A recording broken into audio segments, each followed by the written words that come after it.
Hello बच्चों, let's read the question which is that describe the structures exhibited by keratin and haemoglobin.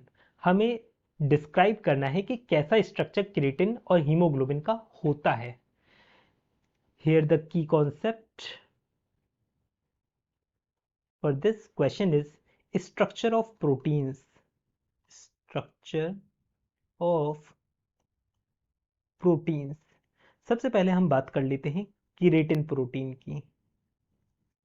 ये जो keratin है इसमें secondary structure देखने को मिलता है।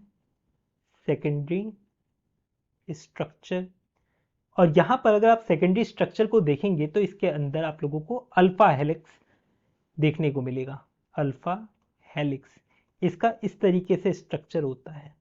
इस तरीके से यहां पर आप लोगों को सेकेंडरी स्ट्रक्चर में जो अल्फा हेलिक्स होता है ना, इसमें आप लोगों को कैसा हाइड्रोजन बॉन्डिंग देखने को मिलता है? इंट्रामॉलिक्यूलर हाइड्रोजन बॉन्डिंग देखने को मिलता है। इंट्रा मॉलिक्यूलर हाइड्रोजन बॉन्ड देखने को मिलते हैं। फिर सेकंड देखिए, हीमोग्लोबिन के बारे में पूछा गया है। हीमोग्लोबिन के बारे में अब यहाँ पर बता दीजिए। हीमोग्लोबिन, हीमोग्लोबिन की जब हम बात करते हैं तो हीमोग्लोबिन के जो स्ट्रक्चर होता है वो क्वाटर्नरी स्ट्रक्चर होता है। क्वाटर्नरी स्ट्रक्चर होता है। बेसिकली इसके स्ट्रक्चर में होता क्या है, जो टर्चरी स्ट्रक्चर होता है प्रोटीन का, ऐसे हमारे पास 4 स्ट्रक्चर होते हैं जो कि आपस में कनेक्टेड रहते हैं और ये बनाते हैं क्वाटर्नरी स्ट्रक्चर। उसे ही हम बोलते हैं हीमोग्लोबिन। अब ये हम किस तरीके से लिख सकते हैं क्वाटर्नरी स्ट्रक्चर के बारे में? 2 और more polypeptide structure, polypeptide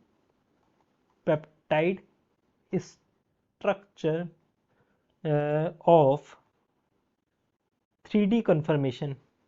3D conformation या कॉन्फ़िगरेशन लिख सकते हो। कॉन्फ़िगरेशन, 3D कॉन्फ़िगरेशन मतलब बेसिकली हम टर्चरी स्ट्रक्चर की बात करें या टर्चरी कॉन्फ़िगरेशन आप लिख सकते हो इसे। टर्चरी कॉन्फ़िगरेशन, टर्चरी कॉन्फ़िगरेशन, और ये बाइंड करते हैं to form stable structure, to form stable quaternary structure. Quaternary, तो यहां से हम इसका स्ट्रक्चर एक्सप्लेन कर सकते हैं। ये कैसा होता है? क्वाटर्नरी स्ट्रक्चर होता है प्रोटीन का। I hope you understood it well. Best of luck.